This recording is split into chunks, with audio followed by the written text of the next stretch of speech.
Creative Babble.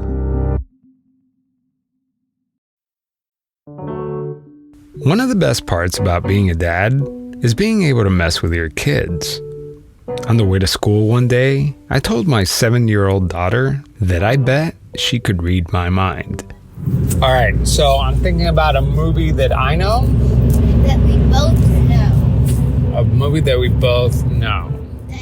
I guessed Snow White, and I purposely got it wrong. So we tried again. Oh, okay. All right, well, I'm thinking of a color. What color? Blue.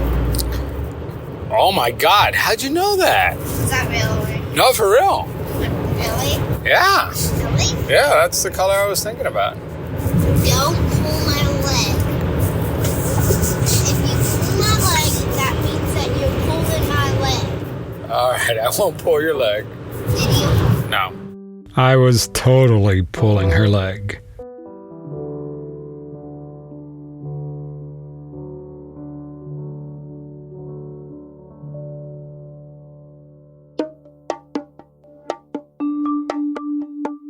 Being a psychic is actually not as easy as it looks. I have to be honest. I have very little patience for psychics and pretty much anyone claiming to have supernatural powers. I think they're silly. How could anyone take mind readers or mediums seriously? I just assumed that everyone knew psychics were phonies. Everyone knows they're full of it, right? Right? But then I learned of the story I'm about to tell you, and honestly, it made me question everything. During the 1970s, the CIA funded a study on psychokinesis. Psychokinesis is the ability for someone to move objects with their minds. Why in the world would the CIA, arguably the world's most elite spy agency, want to study psychics? Maybe they wanted to disable guns before the enemy pulls a trigger, or possibly disable radars or take down spy satellites. Who the heck knows? But studies like this really happened. Oh, and they were also interested in remote viewing.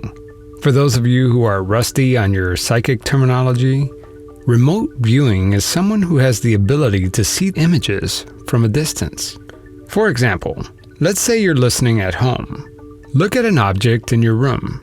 If I had this extrasensory ability, I would be able to see the same image in my mind.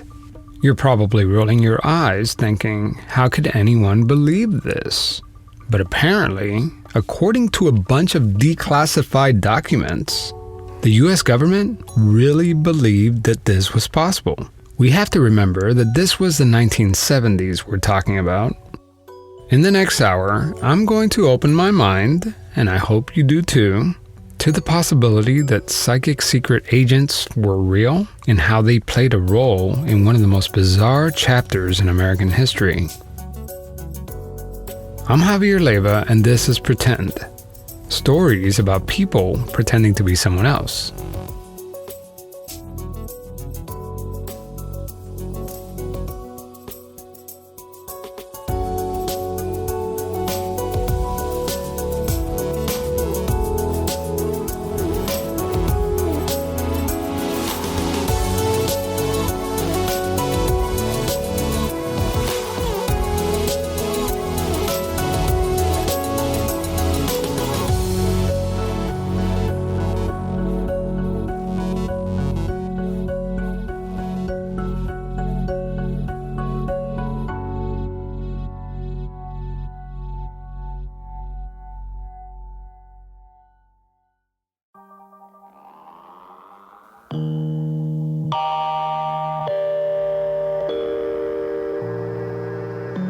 So, when did you learn that you were maybe a little different than the other kids? Well, when I just attended school, I demonstrated certain abilities that were different and others could not do it. The voice you're hearing is that of Uri Geller. He's the self-proclaimed mystifier. And sorry about the poor sound quality, I had a lot of trouble recording this one. I called Uri Geller at his home in Israel. Uri was telling me about a story when he was 5 years old. He says he was eating soup during dinner when something really strange happened. And as I lifted the spoon towards my mouth, it's just bent, broke, and I guess I realized that I had something strange or bizarre. So at any point did you try to keep it a secret? Because, I mean, I can't imagine that if I found out that I had these secret powers that I would want anyone to know. I mean, did you try to hide it at first? No, on the contrary, I was a show-off. I wanted to be talked about. I wanted to amaze kids. Uri says that he grabbed another spoon and showed his mother. He says she couldn't believe it. I mean, can you imagine a young Uri Geller sitting down at the dinner table and discovering his newfound abilities to bend metal? He says he couldn't wait to show off this new trick at school. The next day, he showed his school friends and his teachers, and they were pretty much astonished. They kind of freaked out. So already then, I realized that some kids believed, some didn't. But what I did realize is that I was interesting to others. I was freaky. I was unusual. I was bizarre. I was weird. His whole life, Uri says he had other strange abilities like moving the hands of a clock, reading people's thoughts, but it's his ability to bend metal that put him on the map. I have to admit, talking with Uri Geller was pretty hard to do. He spun up so many stories so fast that my right eyebrow was permanently perked up during our entire conversation. My, let's call it repertoire, my abilities are very limited and very narrow. It's basically metal bending, telepathy, dowsing, being able to deflect a needle of a compass, and sprouting seeds with the power of my mind. That's basically it. I mean, this guy has one shtick, and he's been doing it for 50 years. Bending spoons. It sounds like a bunch of bull, but it was like one fantastical story after another, like this one. Because my mother is related to Sigmund Freud, by the way, Xavier, if you didn't know, my full name is Uri Geller Freud. My mother comes from Vienna, and she comes from Sigmund Freud's family. So it's easy to write off Uri as a fantastical storyteller. After all, who could actually take this guy seriously? But very important people did take him very seriously. Specifically, people in the US government.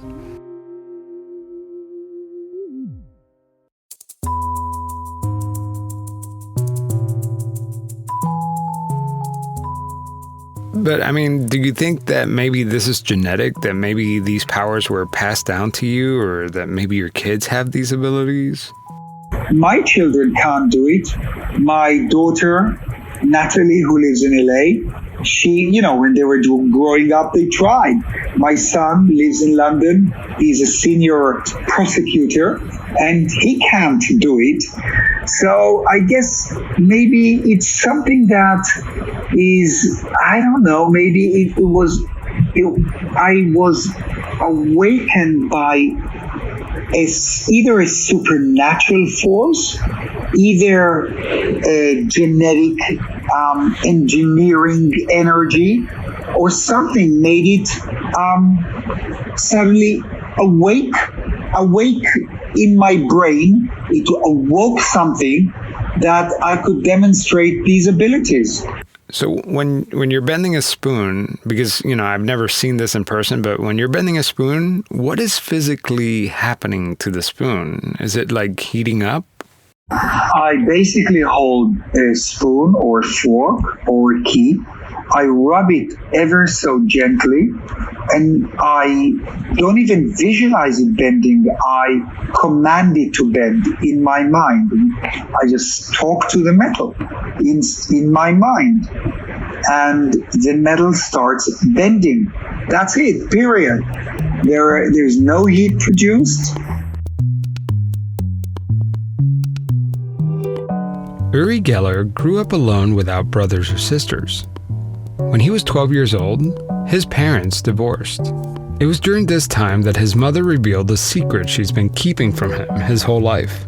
She says he was actually her 9th child.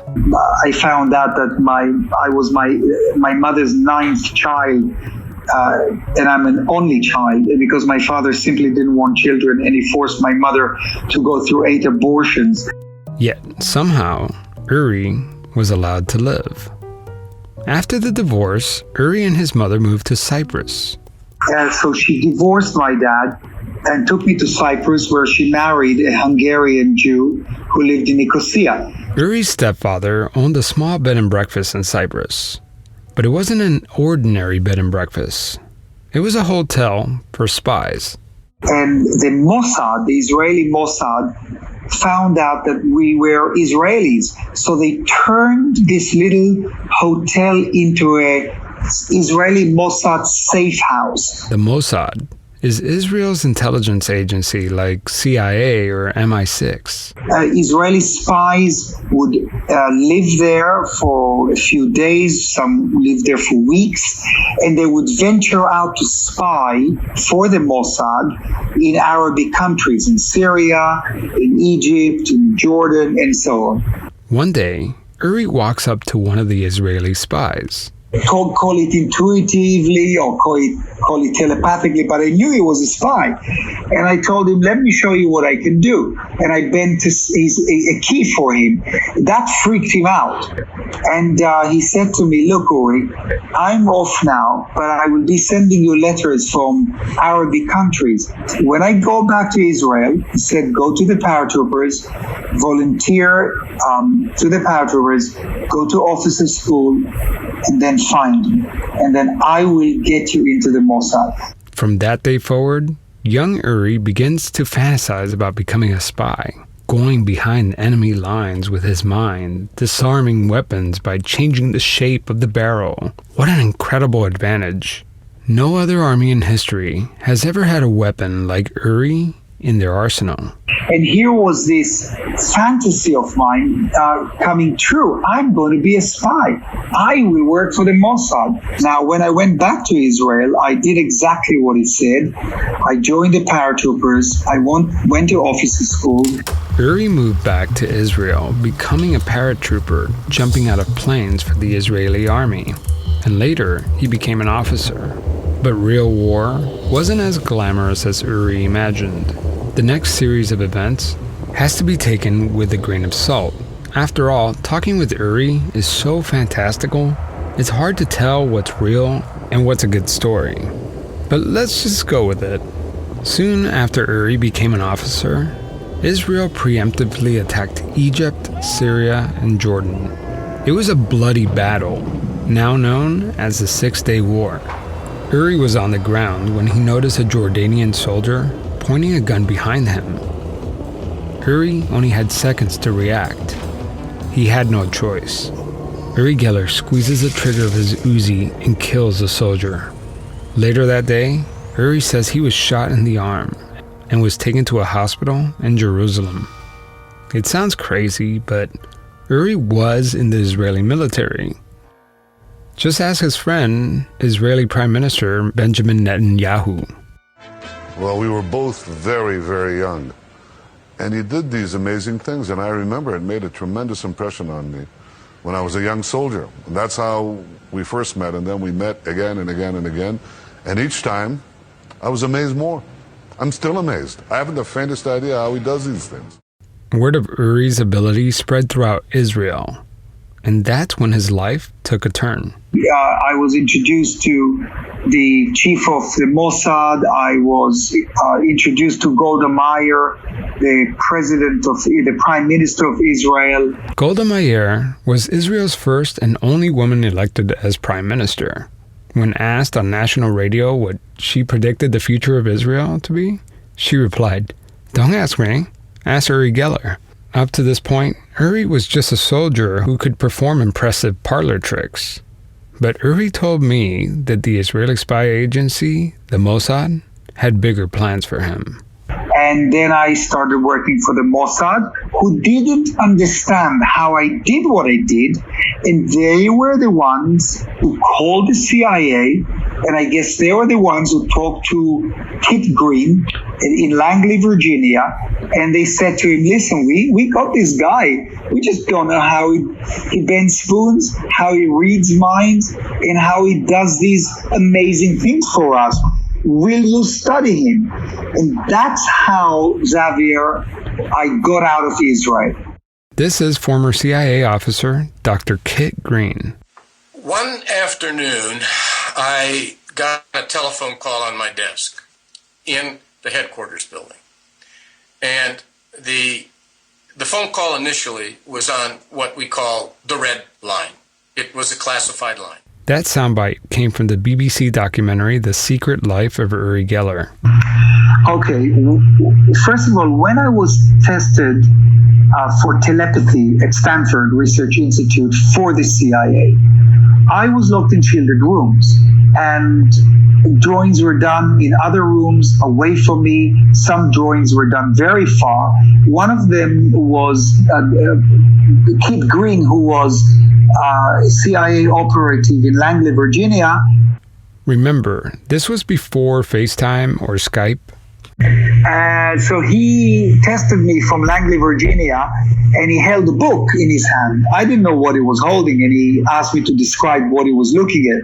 And I described scrambled eggs, but then the word architectural was coming in very strongly. The thing that caught my attention was he had written across the top of his drawing the word architecture. I had written in my handwriting the word architecture. And so there's no way a magician can cheat his way through controlled conditions, especially if the tests are done from far away. You see, at first, the CIA was interested in testing Uri Geller's electromagnetic abilities. But then, the study shifted and focused on Uri's other skills, like being able to see images from across space and time. Dr. Green authorized the funding for the research to study remote viewing. What did you suspect at the time that they wanted to do with your abilities? They wanted to see if my mind can trigger a nuclear bomb. Could you, trigger a nuclear bomb with your mind? I don't want to go there. This might all sound crazy, but you have to take into account what was going on at the time. It was the height of the Cold War, and it was believed that the Soviet Union was spending 60 million rubles annually on parapsychology research. Here's Uri Geller talking about the project. What I've learned from the documents that the CIA released is that they believed, and this is, go to my website and read the CIA stuff. What the CIA believed and the scientists there believe is that if they had 7 or 8 Uri Gellers, they could probably dematerialize an entire city. Now, I'm urging you to read this because this is actually in the documentation of the CIA. I did a little digging and I couldn't find it.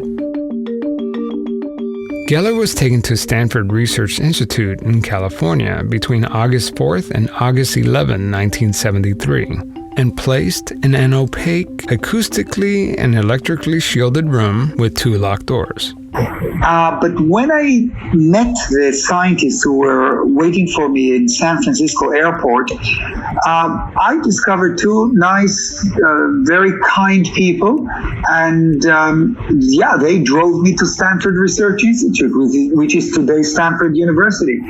And for a few days, Uri Geller went through a battery of tests under controlled conditions. In Stanford Research Institute, when the CIA tested me, they actually weighed a small 1 gram weight.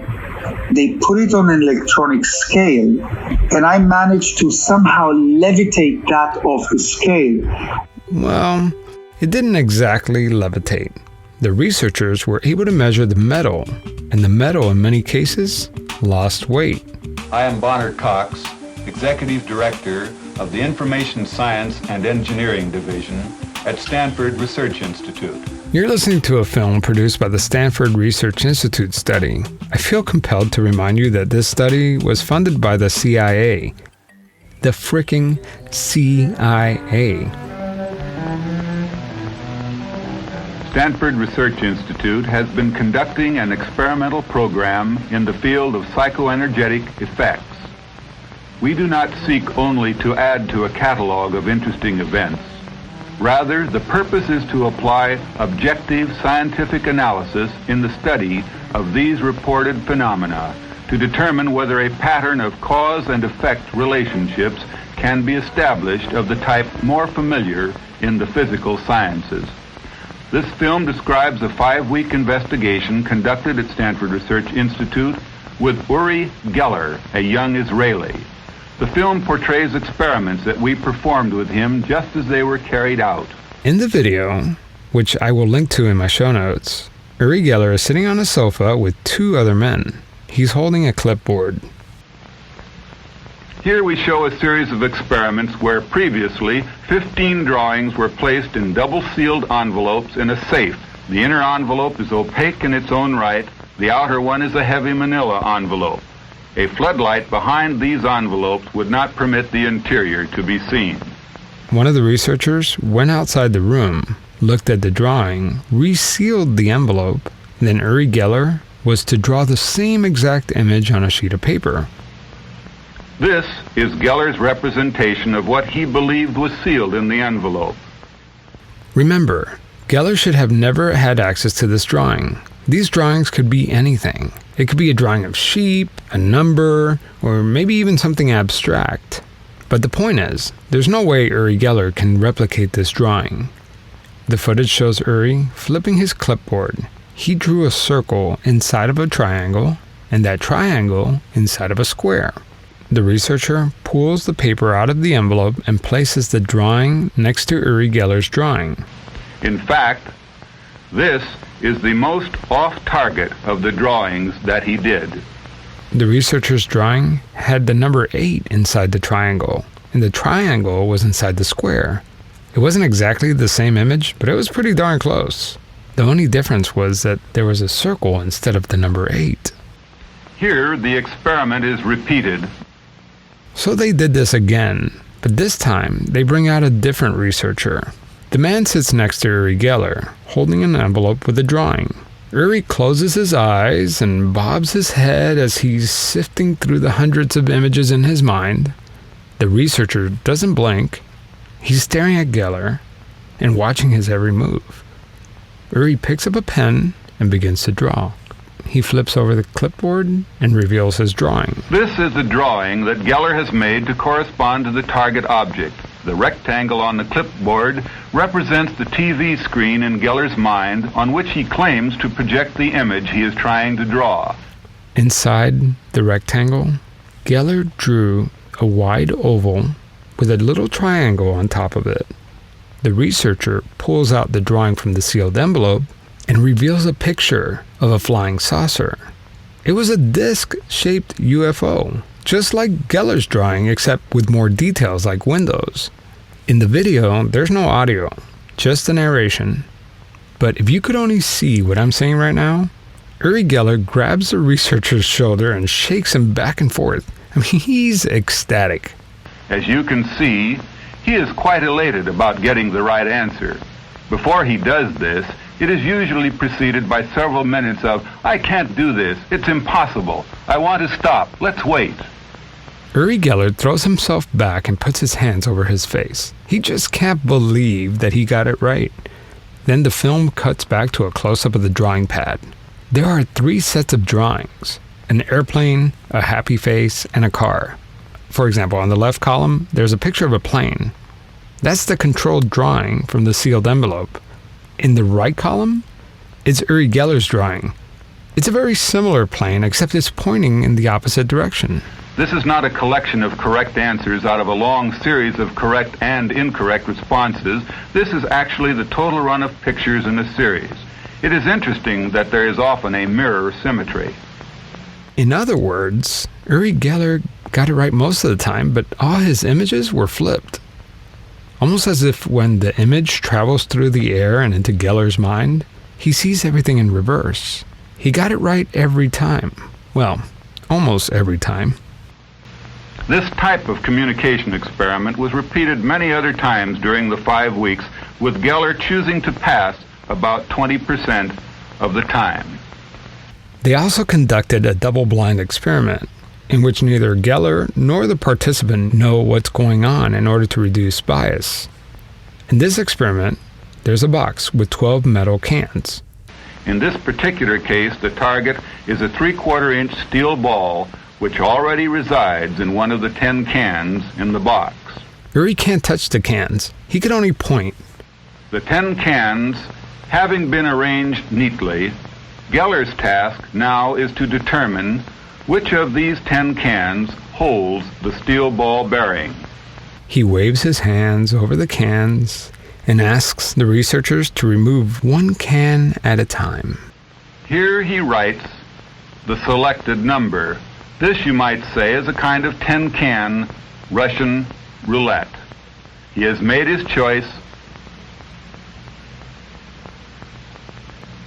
The steel ball is found.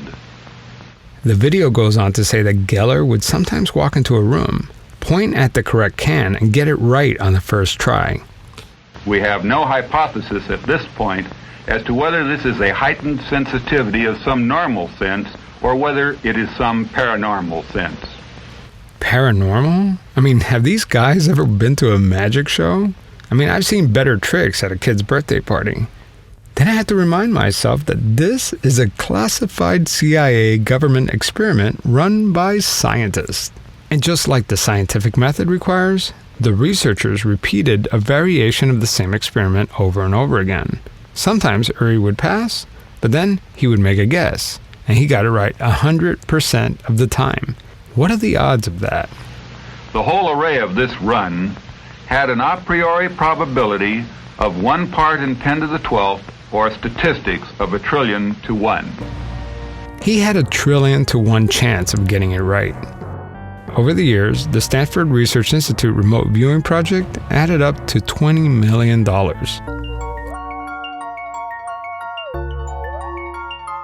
After Uri Geller's tests at the Stanford Research Institute were complete, that's when his full-time spy gig began. Here's just a few of the things that Uri says he can talk about.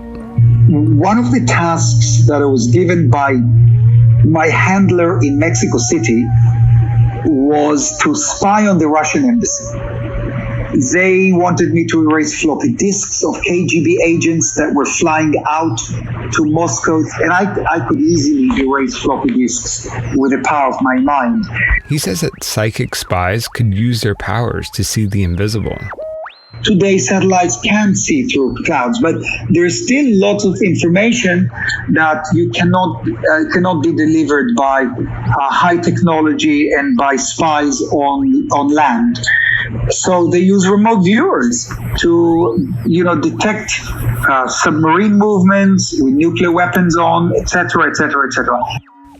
Even former U.S. President Jimmy Carter can vouch for this. Here's a quote from an interview with GQ magazine. The former president said, and I quote, "Well, in a way, I became more aware of what our intelligence services were doing.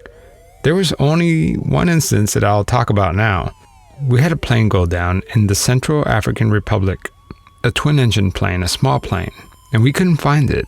And so we oriented satellites that were going around the Earth every 90 minutes to fly over that spot where we thought it might be and take photographs, and we couldn't find it.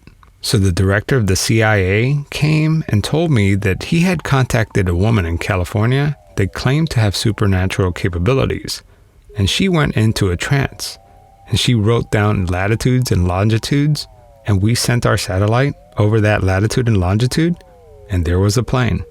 That was President Jimmy Carter talking to GQ magazine.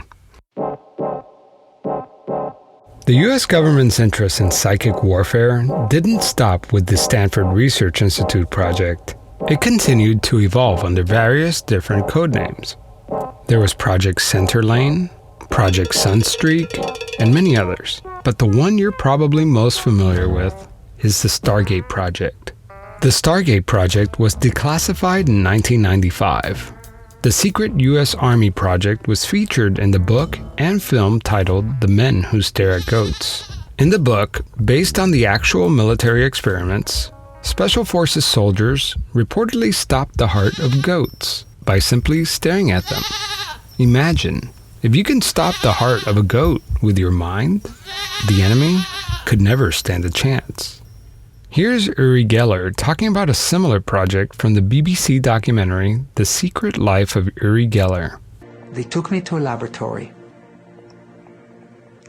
and you know that I became a vegetarian many, many years ago, and I love animals. And in this laboratory, which was a white room with no windows, maybe there was a chair and a table, stood a pig, a big pig. And the scientist looks at me and says, "Okay, Uri, we're going to go out for lunch. Stay here with the pig and stop his heart." Wow, when I just could not believe what I was hearing.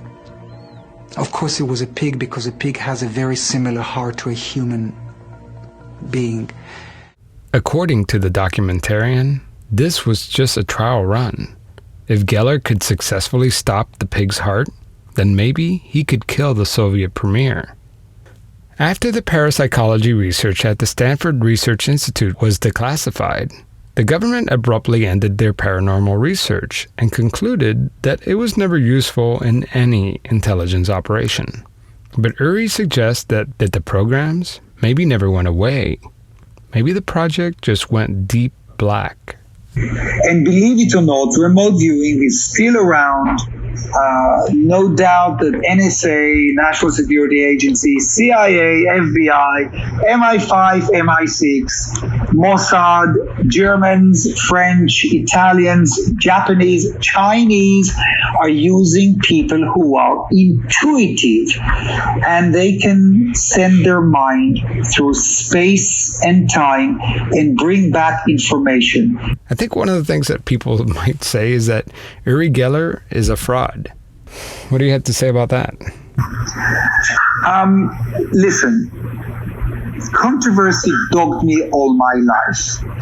From the first times in school here in Tel Aviv when I was 8, 9, 10, to my first performances in Israel. You know, I laugh today and I laughed then. I used to have a tape measure in my pocket. And whenever there was an article about me, I never read them. I measured them. Because, Javier, you know how much it costs for Mercedes-Benz to have a full page in the New York Times or the New Yorker or the LA Times. It's $50,000, $60,000, $80,000 for a page. Maybe today it's more. So it didn't matter what they said as long as they spelled my name correctly. After Uri completed his research with the government, he became a bit of a star. If you grew up in the 70s and 80s, you probably remember watching Uri Geller on TV. But there was one television appearance that made him infamous. Uri was invited to go on The Tonight Show with Johnny Carson. I'm going to play a clip from that episode, but I'm going to have the amazing Randy tell you about it. James Randi is a magician who has dedicated his entire life to trolling Uri Geller. Randy says that Geller is nothing more than a charlatan and a fraud who uses simple magic tricks to perform his paranormal abilities. Here's how Randy recalls Uri Geller's appearance on The Tonight Show. And then, of course, there was Mr. Geller's appearance on The Tonight Show. I got a call after they booked him to appear. Would you welcome, please, Uri Geller? The curtains open, and Johnny Carson shakes Uri Geller's hand. Johnny had been a magician himself and was skeptical. I was asked to help prevent any trickery. Nice to see you. Thanks. We We have only met... This scares me. This scares you? Well, we just got some things together here. And I told them to provide their own props and not to let Geller or his people anywhere near them. Uri Geller is visibly surprised to see a tray of tin cans sitting right in front of him. And I'd like you to take your own pace when you feel like you want to try anything. Right. Do you want to try that particular experiment first? When I'll feel free. Sure. Johnny Carson asks Uri Geller to pick out the one tin that has water in it. We'll start eliminating the ones that do not have the water. All right, without touching them. He is really suspicious now. I'm having a hard time with you. Okay, I don't mean to be, Uri. I really don't. Just keep looking. Okay, let me rest a little, all right? All right. Uri says that he needs more time. You know, I'm surprised because before this program, your producer came and he read me at least 40 questions you're going to ask me. Well, I can ask you all kinds of questions if you'd like me to ask you questions. I have to have time. And, Carson was not going to let him get away with it that easy. So they cut to commercial break. And when they returned... Dark, we are back. Uri was telling me you don't feel, what, strong tonight? I don't feel strong. It's not all tonight. Right now I'm feeling being pressed and then I can't... Well, I'm not trying to press you. I really not. No, you're only telling me, well, will you try that or that or that? Well, I thought that was the idea of no, I'm not trying to put you down. Uri Geller waves his hand over the tin canisters. Remember, this is the same experiment that he was able to do at the Stanford Research Institute over and over again. He got so good at it that he would just simply walk into the room and pick the right can with water on his first try. Yet, here he is, sitting next to Johnny Carson, and he's visibly shaken. He refuses to finish the experiment. But this is really not a controlled condition. But again, it's quite difficult for me, and I won't go on something that I don't feel strong for. All right. Well, it doesn't leave us much, does it? This appearance in front of millions of people watching was a bust. This should have been the end of Uri Geller. So what happened? I mean, was that a setup? No, I walked into a trap. They had an arrangement with Randy, and the minute I walked into the trap, I felt it. Remember, I'm sensitive. I'm intuitive. I have remote viewing. And the minute I sat on that chair, I knew this is a trap. You know, I didn't know that Johnny Carson was an amateur magician, I think that's what turned me off. Anyhow, I thought that, again, I was destroyed. I went back to my hotel, packed up, ready to fly back the next morning. And the next morning, the operator wakes me up and she says, "Mr. Geller, I've got a Merv Griffin on the line for you." And my first words were to her was, "Come on, you mean the Merv Griffin?" And she said, "Yeah, that's what he says. That's him. It's him." So it was him. And he says, Merv says to me, "Uri Geller, I've seen you on Johnny Carson. I want you on my show this week." It turns out that James Randi's attempt to take down Uri Geller in front of the Tonight Show audience backfired. Uri Geller was more popular than ever. That didn't stop James Randi from exposing Uri Geller at every step of the way. Randi wrote a book titled The Truth About Uri Geller. He too went on many television shows demonstrating exactly how Uri bends the spoons. Hold the tip of the spoon very, very gently. Okay. What I'm doing is I'm trying to melt the metal down. Yes, you see, I feel it. It's yes, going. It's getting I feel loose. it. Yeah. And there's no force at all in my hands. Yes, look what's like happening. this. There's no force at all. Look, the whole, you see, it's The becoming whole like thing's plastic. ready to fall off. The media, even some scientists, were taking the Geller phenomena seriously. So I decided to show, for starters, that I could at least duplicate these effects using trickery. Now, a key can be displayed in such a way that it looks like it's bending. For example, just by stroking it, you'd swear that it's bending right up before your eyes. But to do this, the key has to be bent in advance. I could have taken it and dropped it below the level of the table and pressed the tip on the chair I'm sitting on, which is exactly what I just did. Did I fool you? I asked Uri Geller what he thinks about James Randi. Oh, yeah. I mean, he probably was, this is my opinion, but I think he was obsessed with Uri Geller. I have love letters from him, which I keep, and probably I will display when he parts and goes over to the other side, or if I go before him, who knows? I've got letters that are incredible. The way he tried to schmooze me, and then it became more negative. But God bless him. I tried maybe on one or two occasions to make up with him. I remember when David Blaine buried himself in New York, I was there and I saw Randy and I thought, wow, this is a great opportunity to go and shake his hands and tell him, let's put everything behind us. So I walked up to him. He had a long cape on, and I stretched my hand and I said, hi, Randy, this is Uri. Let's shake hands. And he looked at me and I said, here's my hand. My brother-in-law was behind me filming all this. And I said to him, Randy, why aren't you shaking my hand? And he kind of looked up and he said, because I hate your guts. And there's nothing more I would like to add to this. All I can say is I never hated the man. I don't hate anyone.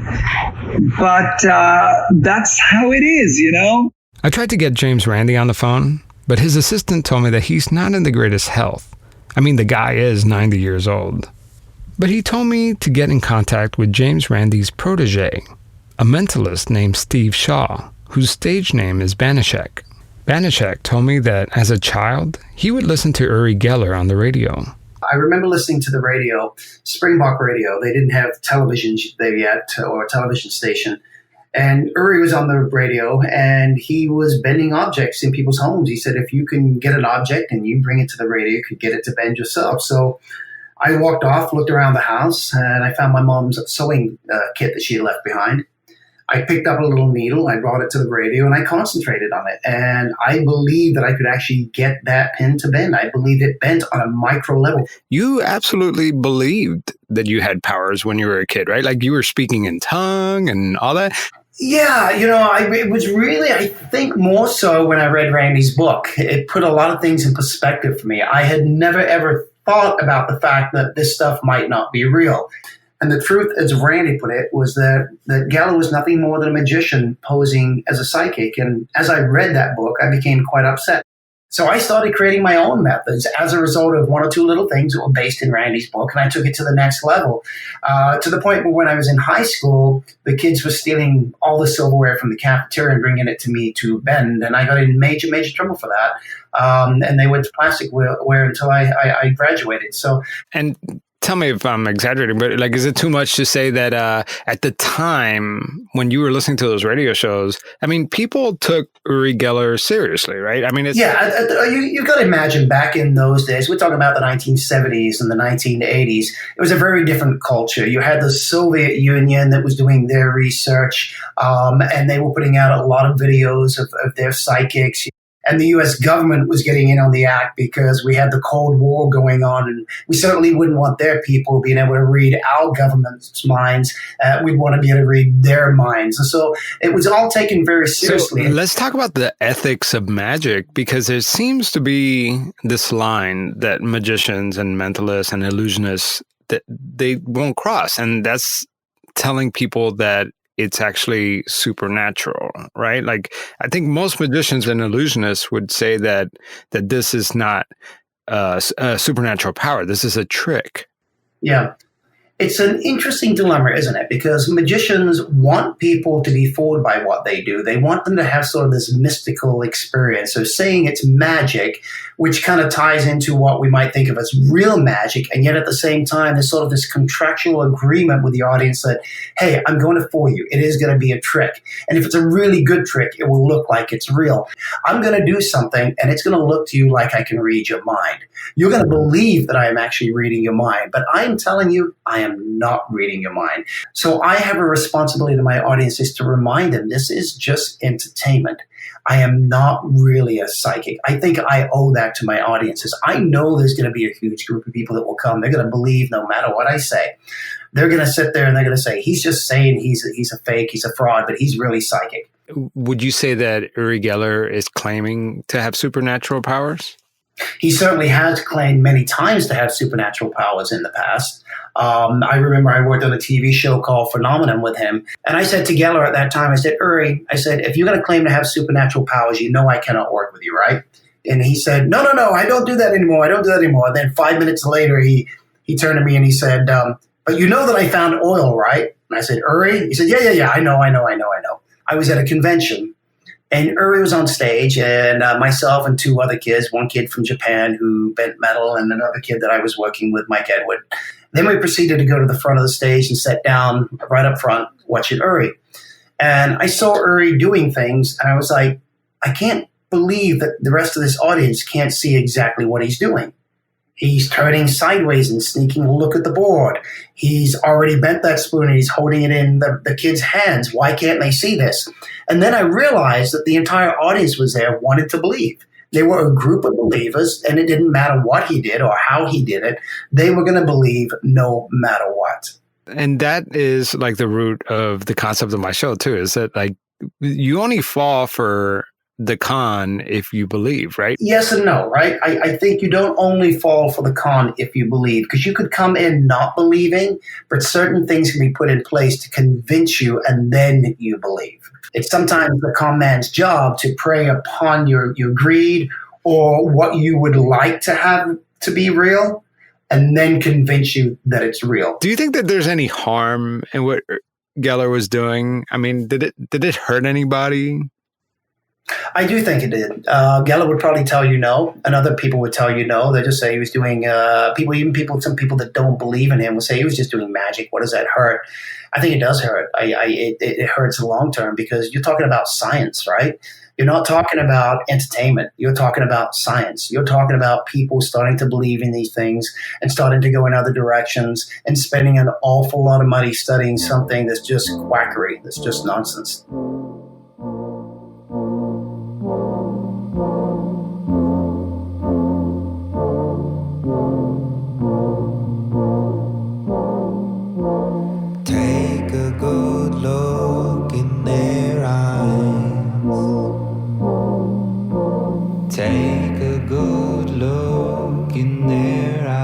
Uri Geller is truly a mystery.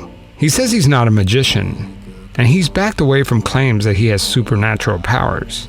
You know that throughout my, 50 years, I'm hugely controversial. There are those who try to debunk me, those who simply could not accept that this is real. They are magicians who attacked me. But all these attacks and the controversy around me was an amazing tool for my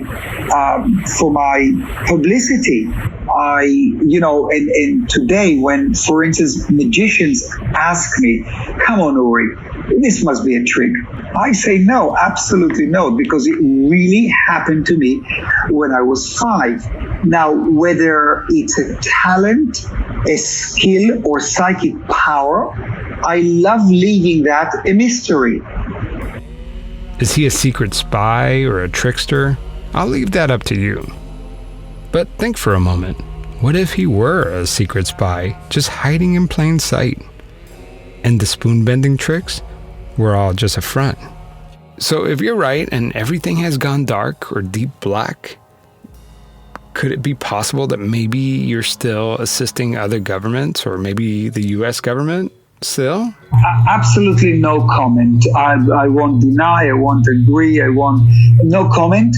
What I can tell you is my show business life is still booming. Yeah, you see, Javier, the controversy, the Randys and the Psychops and all those people who try to debunk me for almost 50 years were basically acting for me. And what I mean by that, one, they gave me free publicity. And, you know, going back 100 years, Oscar Wilde said that there's only one worse thing in life than being talked about. And that's not being talked about. So these debunkers were fueling the wheel of publicity around me, which was amazing. It was a gift on a silver platter. I have to send the skeptics 1,000 bouquets of flowers. No, I'll change that. 1,000,000 bouquets of flowers. Because they kept the Uri Geller mystique, the Uri Geller mystery alive and well.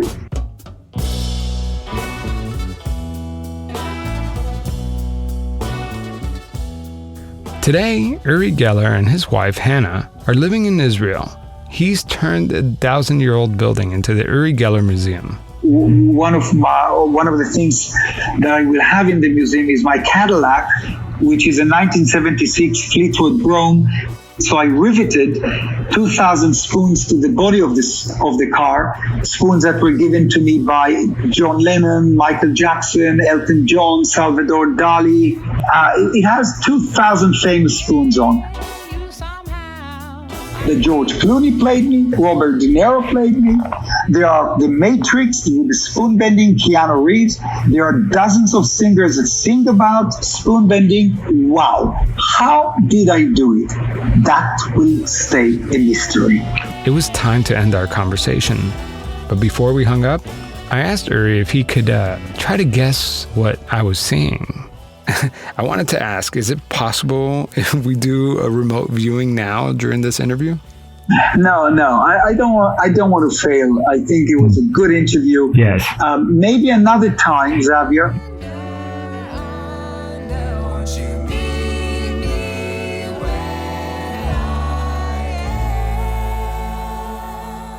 But that wasn't the end of my conversation with Uri Geller. There was something else that he wanted to tell me. Just let's close your recorder. I'd like to talk to you personally. Oh, absolutely. All right. After I turned off my recorder, Uri told me a few things about my future that I couldn't stop thinking about for days. He asked for it to be off the record, so I'll honor that. But the more I thought about it, nothing he said was super specific. He just told me what I wanted to hear. And part of me really wants to believe.